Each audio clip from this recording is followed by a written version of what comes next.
vítáme u dnešního videa a dnešní video je, že prodám své LPS. Jo, Můžeme jít na to. Můžeme jít na to a natáčím se s váma malou ségrou. Tak jdeme na to. Yeah. A chci se vás první zeptat, za kolik byste prodali tuhle vílu. A není zase tak jako, že by se koupila za moc peněz, ale je pěkná, nepoškozená, nová. Tak, jako první pečepák je tenhle slon. Prodala bych ho za 200. Má tady značku LPS. Je nepoškozený a je novej. Tady má dírku a je pěkný. A 200 zase není tak moc. A tady je taková. A ona je taková žlutá a tady má LPS a tady má takový skýdla. Tu bych prodala taky za 200. To taková víla z křidýlky. A má LPS tady. A má LPS značku. Jo. A je plně taky nepoškozená a nová. A tady je takový ptáček. Tady máme ptáčka. A tady má LPS. Tady má, pardon. Tady má LPS značku, je taky nový, nepoškozený, pěkný. To prodám jenom za 100.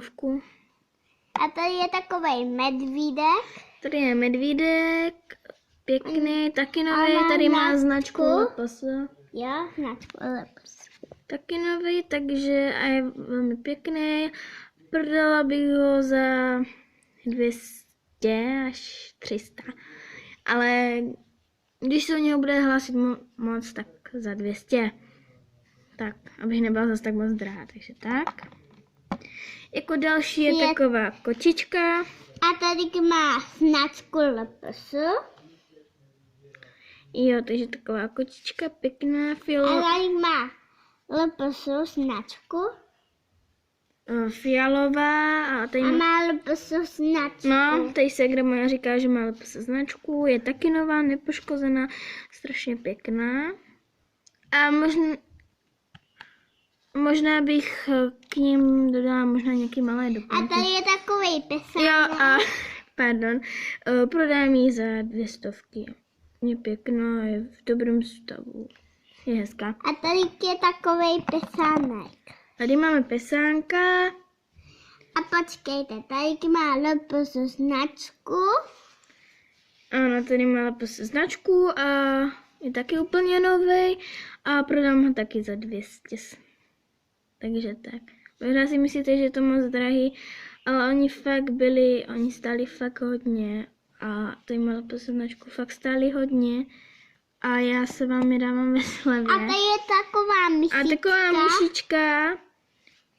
Taková pěkná malinká myšička. Ale tady nemá LPS značku. Nemá LPS značku, ale to nevá. Ale je k pečopákům a dávám jí za 100 korun. Tak. Já doufám, že do komentáře budete psát, že byste nějaký chtěli.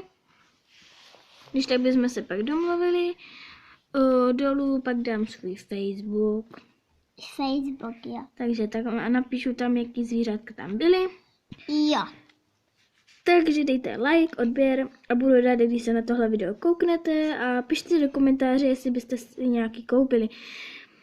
No, tak možná další pak budu mít, tak je prodám, tak ahoj.